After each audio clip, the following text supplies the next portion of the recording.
ښاغلي امیر خان متقي او د احمد مسعود د افغانستان راتلونکي په اړه یوه پټه غونډه کې ولیدل. احمد مسعود او امیر خان متقي لیدنه. د باور ټي وي چینل درنو لیدونکو سلام، ستړي مه شئ، وخت مو په خیر. هیله لرم چې باور ټي وي چینل مو په درنښت سبسکرایب کړی وي. د یو غیر سرچینو لخوا ویل شوي چې د اسلامي امارت سرپرست خارجه وزیر امیر خان متقي او د افغانستان د جبهه مقاومت ډلې مشر احمد مسعود د منځګړو هیوادونو په مرسته په یو غیر رسمي پټه غونډه کې سره لیدلي دي. د سرچینو په وینا په دې لیدنه کې دواړو لوریو د افغانستان د اقتصادي وضعیت، د خلکو د ژوند د ښه کولو او د سیاسي ثبات د راوستلو پر موضوعاتو خبرې کړې دي. ویل کېږي چې امیر خان متقي ښاغلي احمد مسعود ته ویلي افغانستان د ګډ کار او یو ګډ ملي لارې چارې ته اړتیا لري.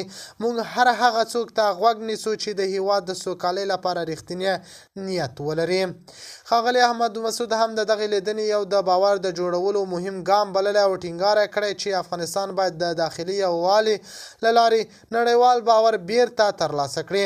سرچینې زیاتوي چې د دې لیدنې جزئیات تر اوسه رسمي نه دي خپاره شوي، خو دا ډول تماسونه ښیي چې د افغانستان سیاسي فضا ورو ورو د بدلون پر لور روانه ده.